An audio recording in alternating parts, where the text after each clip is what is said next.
Assalamualaikum warahmatullahi wabarakatuh. Alhamdulillahirabbil alamin. Assalatu wassalamu ala asyrafil anbiya'i wal mursalin wa ala alihi wa sahbihi ajma'in. Alhamdulillah, bertemu kita sekali lagi dalam rancangan Kembara Geng Usrah. Dari negeri utara, jauh kita mengembara ke negeri pantai timur. Dan kini saya berada di negeri Sembilan Darul Khusus untuk bertemu dengan dua orang geng usrah saya. Seperti mana para penonton di rumah tahu, Nilai merupakan salah satu bandar utama di negeri Sembilan selepas Seremban. Pelbagai kemajuan infrastruktur dan juga pembangunan hartanah yang dijalankan di Bandar Baru Nilai bagi menjadikan ia salah satu penempatan urban dan berdaya maju. Namun dalam kerancangan pembangunan di sini, terselit satu madrasah yang terletak nun jauh di pedalaman bagi menempatkan golongan warga emas. Namun, golongan warga emas yang tinggal di sana bukanlah golongan yang ditinggalkan keluarga atau diabaikan oleh ahli keluarga. Sebaliknya, mereka ingin mencari ketenangan dan mendekatkan diri kepada Maha Pencipta. Di sana, mereka berkesempatan untuk mendalami ilmu agama dan memperbanyakkan amal ibadah kerana bagi mereka, mengejar permata di hujung usia itu jauh lebih berharga berbanding mengejar keseronokan dunia.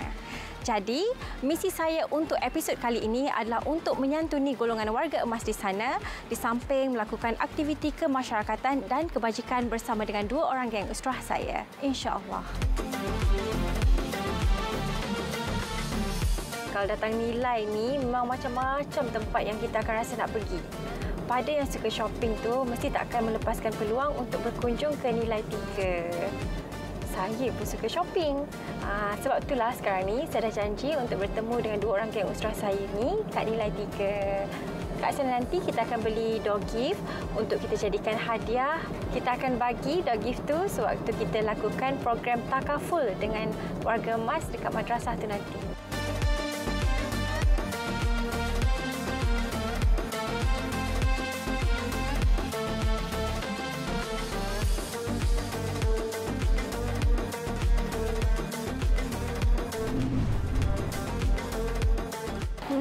Cantik kan barang-barang kat sini? Ni. Murah-murah kan barang-barang kat sini? Patutlah kalau orang nak kahwin, memang orang datang Nilai 3 ni kan? Memang murah sangat. Kenapa kita ada kat sini ya? Oh, nak beli dog gift untuk link kahwin ya? Aduh, ke situ pula dia. Tak adalah sebenarnya, kalau boleh saya nak ajak korang berdua, teman saya, pada hari ini cari dog gift ataupun hadiah lah untuk kita bawa sebagai buah tangan ke tempat yang akan kita pergi sekejap lagi ni. Sebenarnya kita nak ke mana ni, Lin? Okey, yang tu Lin akan cakap kejap lagi. Lagi ni kan, apa kata kalau kita bertaaruf dulu, kita kenal-kenal dulu, kita pun first time jumpa ni kan. Jadi, boleh tak kalau korang ceritakanlah sedikit tentang latar belakang korang? Boleh? Boleh. Jadi, siapa nak mula dulu ni? Saya mula dulu. Okey, nama saya Nur Amelia binti Hashim. Saya dah 28 tahun, dah berkahwin dan mempunyai seorang cahaya mata. Dan so far dekat Nilai ni saya dah duduk sejak daripada tahun 2008 lagi. Dah lama lah tu. Okey, nama saya Nur Syazani binti Yazid, umur 27 tahun. Okey, saya dah berkahwin dan mak anak dah nak masuk 2 orang. Nak masuk? Ya, maksudnya? sekarang tengah pregnant 4 bulan. Wah, tahniah. Jadi boleh tahu nak panggil apa tadi? Panggil Wani je. Oh, Wani bekerja sebagai apa ya? Dulu saya bekerja, sekarang saya tak bekerja sebab fokus kepada anak yang masih kecil. Jadi saya ambil keputusan untuk jaga anak sendirilah. Jadi sekarang ni boleh tak kita nak dengar balik slogan yang Min dengan Wani cipta hari tu? Ingat lagi tak ni? Okey, ingat. Okey, tadi kita dah mulakan dengan Min, sekarang kita mula dengan Wani pula. Okey, slogan saya perlu berusrah kerana untuk mengukuhkan lagi keimanan dan mendekatkan diri kepada Ilahi. Okey, saya pilih slogan tu untuk menambahkan ilmu-ilmu yang baik, ilmu-ilmu dunia dan juga akhirat untuk mereka supaya mereka menjadi anak yang soleh dan soleha. Jadi sekarang ni kita nak dengar slogan Min pula, boleh? Okey, boleh. Okey, slogan yang Min pilih ialah saya perlu berusrah kerana dengan usrah dapat mencetuskan langkah saya ke syurga Firdausi. Wah, hebatnya. Jadi Min, nak dengarlah pula. Kenapa dapat idea untuk mencipta slogan tersebut? Okey, sebabnya bila kita berusrah ni kan, kita dapat menimba ilmu. Lepas tu dengan ilmu ni kita dapat mendorong kita untuk ke jalan yang benar, insya-Allah ke jalan syurga Allah. Betul. Jadi diharapkan pada hari ini apa yang kita buat ni dapatlah membawa kita ke jalan yang lebih baik, insya-Allah.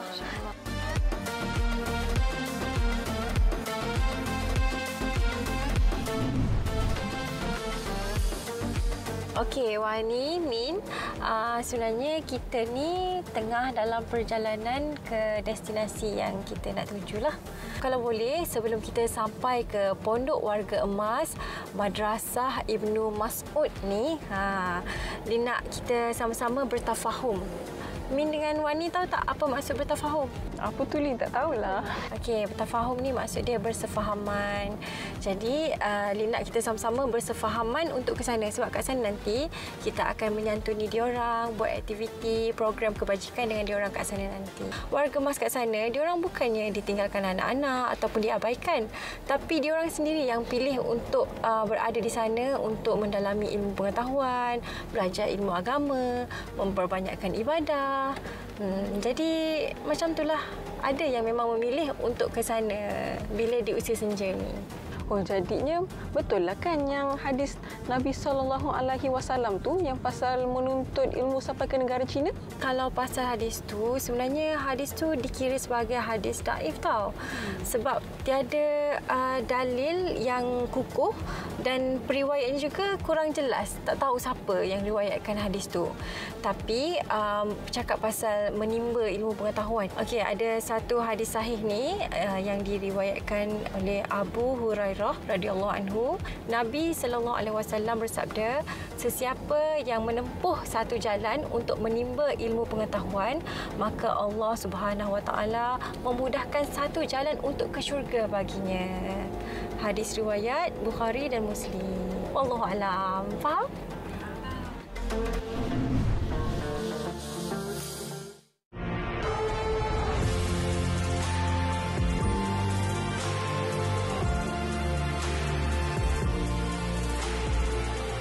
TV1.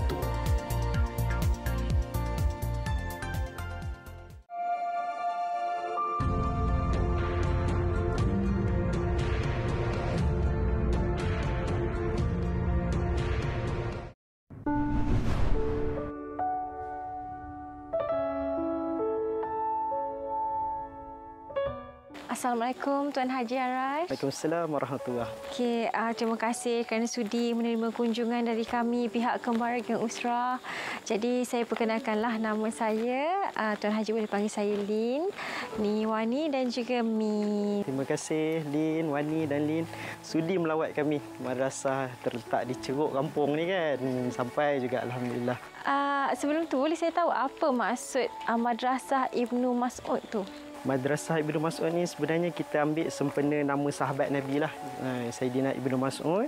Jadi dia seorang yang beramal dengan Al-Quran. Jadi kita ambil semangat dia tu, namakan madrasah. Oh, sungguh indah sekali ya. Jadi Tuan Haji, boleh tak kalau Tuan Haji ceritakan sedikit tentang latar belakang Tuan Haji dan juga sejarah bagaimana tertubuhnya Madrasah Ibnu Mas'ud ni? Tuan Haji boleh? Okey, saya merupakan pengerusi Madrasah Ibnu Mas'ud ni. Madrasah kita ni dah bermula sejak daripada 2010 sebenarnya. Kita bermula di Segamat Johor dan alhamdulillah sekarang dinilai ni kita ada cawangan lah di zon tengah ni, dan yang di Segamat tu kita cover zon selatan lah. Okey Tuan Haji, macam mana pula syarat-syarat untuk mendaftar masuk ke tempat ni? Senang je syarat kemasukan kita. Yang pertama, dia sihat, boleh urus diri. Yang kedua, dia memang betul-betul nak belajar, nak meningkatkan diri dia lah ke tahap yang lebih baik. Sebab kadang-kadang orang salah faham, dia ingat Pondok Warga Emas ni tempat penjagaan. Sebenarnya bukan. Kita ambil konsep kalau di negara-negara maju ni kita ada retirement village. Jadi tempat mak-mak ayah kita dah di penghujung usia ni kan, dia orang nak meningkatkan diri. So kita ambil konsep tu lah untuk Pondok Warga Emas ni. Kalau dari segi yuran pula tu macam mana Tuan Haji? Daripada segi yuran berbezalah. Di sini sebab tempat dia ceruk sikit kan, jadi terpaksalah kita kenakan juga sikit yuran tu untuk cover kos api air dan juga pengajian sikitlah. Okey, Tuan Haji nak tanya sikitlah, sebab tengok bangunan kat sini macam kat luar negara cantik sangat. So macam mana dana perbelanjaan untuk kos dekat sini? Okey, dari segi dana tu alhamdulillah setakat ni tak adalah spesifik daripada mana-mana, tapi kita dapat juga bantuan daripada sumbangan orang ramai, and then ada jugalah syarikat-syarikat swasta yang membantu kita untuk bangunkan tempat ni lah.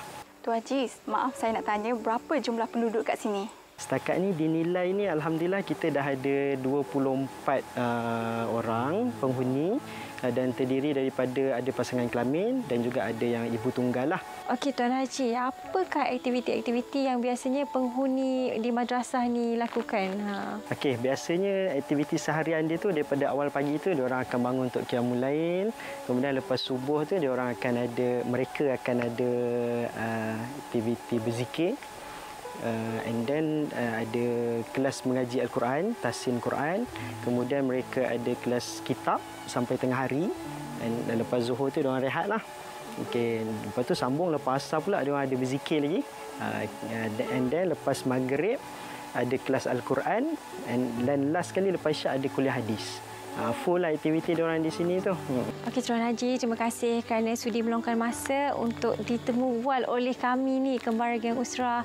Jadi Tuan Haji, terima kasihlah kerana mewujudkan madrasah yang begitu indah ni, sebab biasa madrasah ni sinonim dengan keadaan yang biasa-biasa, tapi hari ini saya tengok masya-Allah sungguh luar biasa sekali Tuan Haji. Assalamualaikum warahmatullahi wabarakatuh makcik. Waalaikumsalam. Nama saya Nur Amidah binti Hashim. Okey, boleh tak makcik perkenalkan diri makcik? Boleh. Saya Hajah Ramlah binti Ismail daripada Gombak. Daripada Gombak. Okey, macam mana makcik boleh terbuka hati untuk datang ke madrasah ni? Yang sebenarnya mula-mula tu jalan-jalan je lah kan. Lepas tu bila tahu ada sini pondok, datang tengok. Bila tengok tempat, belum apa-apa lagi dah terpikat dengan jatuh hati dengan pondok ni. Lepas tu call Ustaz Aras. Ustaz Aras cakap, datanglah duduk 2 minggu dulu, tengok, dia kata. Okeylah, saya kata. Pun datang cakap dengan mak nak duduk sini. Tak ada 2 minggu ni, saya kata. Terus duduk sini. Setakat ni makcik dah berapa lama dah duduk kat madrasah? Dalam 8 bulan. 8 bulan, dah lama jugalah. Oh, nak dekat setahun jugalah ya. Okey, dekat madrasah ni kan ada banyak aktiviti, makcik bersama rakan-rakan yang lain lah. So, selama makcik 8 bulan kat sini, beraktiviti dengan rakan-rakan semua, apa perasaan makcik? Perasaan saya macam satu keluarga. Pasal madrasah ni, saya cakap ni rasa memang kena pada nama madrasah kan. Memang tempat menuntut ilmu. Jadi saya kata kalau macam orang luar sana macam dah ada kelapangan tu, eloklah datang ke sini supaya menambahkan ilmu. Pula masa tu ada. Tak sibuk sangat dan macam kita duduk kat rumah kan. Maknanya terluang tu lebih. Apa perasaan anak makcik bila makcik kata nak duduk kat sini? Anak makcik alhamdulillah dia orang terbuka. Dia kata elok mak pergi sana. Semua setuju. Maknanya boleh menimba ilmu. Keterangan juga. Ya. Moga makcik lebih dipanjangkan umur dan lebih diberi kesihatan lah untuk terus duduk dekat sini ya, untuk menimba ilmu. Terima kasih makcik. Assalamualaikum. Waalaikumsalam.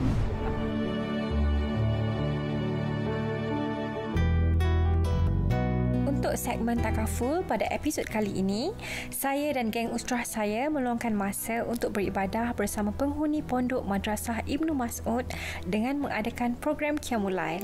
Syukur kehadrat ilahi, saya dapat meluangkan masa untuk beribadah di 1/3 malam bersama dengan penghuni madrasah ini. Alhamdulillah, melalui segmen Takaful ini, ia telah memberikan saya dan 2 orang geng usrah saya untuk memahami betapa pentingnya untuk sentiasa mendalami dan mempelajari ilmu agama tanpa mengira batas waktu dan usia.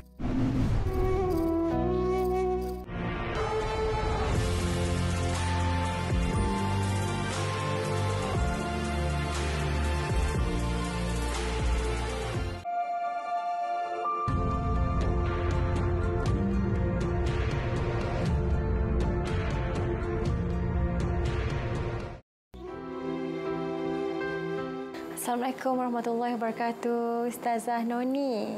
Waalaikumsalam warahmatullahi wabarakatuh. Okey, terima kasih Ustazah kerana sudi menjadi nakibah kita pada hari ini. Masya-Allah, alhamdulillah. Jadi kat depan kita ni adalah ibu-ibu dari Madrasah Ibnu Mas'ud. Dan ni dua orang ni adalah dua orang geng usrah saya yang menemani saya sepanjang saya berada di Negeri Sembilan ni lah, Ustazah. Ya Allah. Kita nak melanjutkan lagi sesi menimbul ilmu kita ni dengan untuk mendengar kupasan daripada Ustazah lah. Boleh? Boleh, insya-Allah. Tentang tajuk kita pada hari ini iaitu Permata di hujung usia. Ya. Insya-Allah. Dipersilakan Ustazah. Baik, alhamdulillahirabbil alamin wassalatu wassalamu ala sayyidil mursalin wa ala alihi wa ashabihi ajma'in. Terima kasih Lin, geng usrah. Ibu-ibu di Madrasah Ibnu Mas'ud nilai. Apa khabar semua? Tak dengar suara. Baik, alhamdulillah. Baik, terima kasih Lin, selamat datang. Jadi kalau kita nak cerita tentang permata di hujung usia ni, terutamanya ibu-ibu yang ada di madrasah dan juga ibu-ibu di tempat lain, penonton di rumah barangkali kan, bila kita nak cerita tentang permata di hujung usia, ya, satu perkara yang bila sebut permata sudah tentu benda yang bernilai, benda yang mahal, betul tak? Ada tak permata yang murah? Tak ada kan? Maksudnya di hujung usia kita, ibu-ibu, Lin semua, kita nak cari satu perkara yang sangat-sangat bermanfaat. Terutamanya ibu-ibu yang bersama dengan kita di hujung usia dan juga yang kita katakan tahniah juga kepada anak-anak yang memberi sokongan kepada ibu-ibu untuk spend masa di sini. Kata Nabi SAW dalam satu hadis yang sahih, ya, apabila mati seorang anak Adam itu terputus semua benda. Ya, saya tahu ibu-ibu penonton di rumah pun mungkin dah biasa dengar dah hadis ni. Ya, terputus semua benda ibu-ibu kecuali 3 perkara. Apa dia? Antaranya adalah sedekatun jariyatun, sedekah yang kita dah buat, infak, wakaf, zakat, ya, yang kita dah buat. Yang keduanya doa anak yang soleh. Dan yang ketiga adalah ilmu yang bermanfaat. Jadi saya nak fokus kepada yang ketiga, Lin. Ibu-ibu, subhanallah, antara orang yang bertuah yang ditempatkan hujung-hujung usia duduk dekat Madrasah Ibnu Mas'ud ataupun mana-mana madrasah ibu ayah kita yang duduk, ya, sebab nak cari ilmu. Ibu-ibu, saya disebabkan kita kata permata di hujung usia ni banyak. Antara lain ibu-ibu dah buat kita belajar Al-Quran di sini, memperbetulkan bacaan, ya, belajar untuk hafal Al-Quran. Jadi saya nak fokus kepada permata yang kita nak cari di hujung usia tu tentang Al-Quran. Ibu-ibu yang saya muliakan, tuan-tuan dan puan-puan, Lin yang saya kasihi, saya nak kongsikan satu kata-kata Sayyidina Uthman bin Affan, ya, yang mana beliau berkata, Al-Quran ini untuk orang yang bersih hati dia. Kalau orang yang bersih hati dia, petanda bersih hati ni, orang yang bersih hati dia akan sentiasa membaca Al-Quran. Ya, tidak akan melalui hari-hari dia tanpa membaca Al-Quran. Berarti kata Sayyidina Uthman bin Affan, kata apa, orang yang hati dia bersih, dia tidak akan kenyang daripada membaca Al-Quran. Ini kata-kata dia.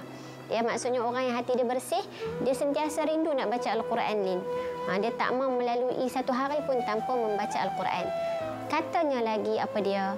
Katanya, aku benci satu hari yang aku lalui tanpa membaca Al-Quran.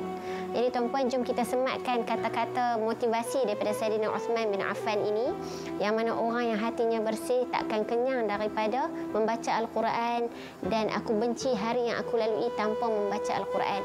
Sepatutnya semangat ini, ibu-ibu, antara benda yang kita buat sebagai kita nak usahakan menjadikan hidup kita ada permata di hujung usia. Sebab macam kita katakan, Lin, mungkin kita kata, oh, ibu-ibu je kah nak cari permata di hujung usia?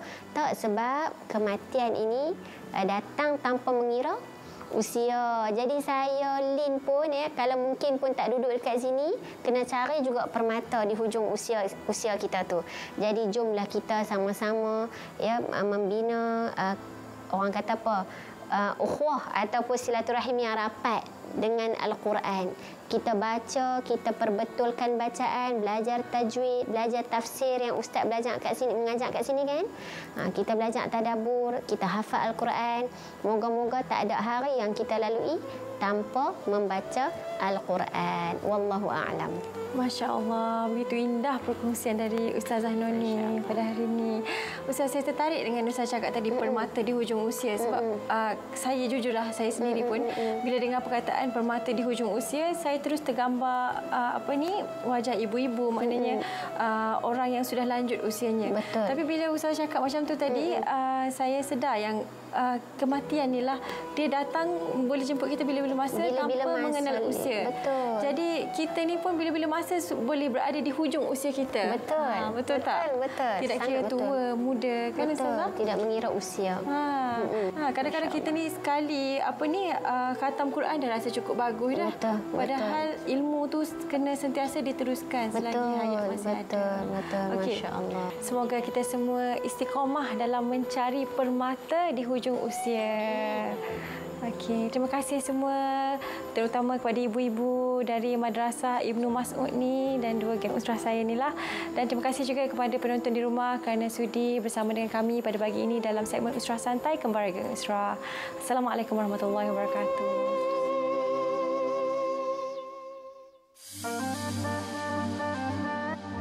Terima kasih Min, terima kasih Wani, terima kasih juga Ustaz Danang dan juga Tuan Arash. Baiklah, kepada penonton di rumah, ingatlah bahawasanya mencari ilmu pengetahuan itu tidak terbatas dari segi had umur dan juga bukan hanya di sijil pengiktirafan semata-mata. Sebaliknya, kejarlah sebanyak mana ilmu selagi mana hayat dikandung badan. Sesungguhnya semakin banyak ilmu yang kita ada, semakin terasa betapa kerdilnya diri ini sebagai hamba di sisi Maha Pencipta.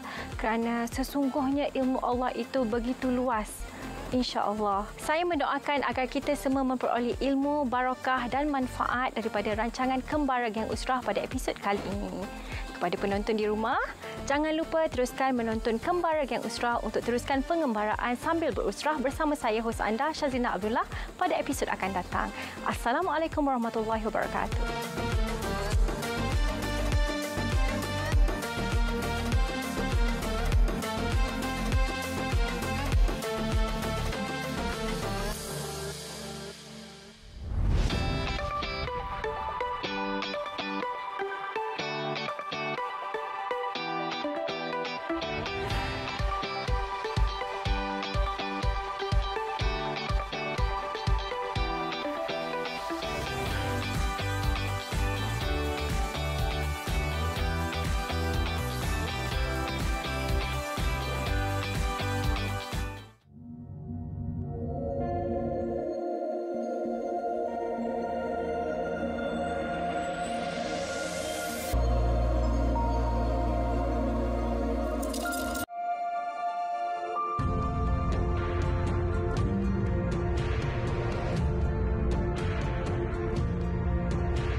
Allah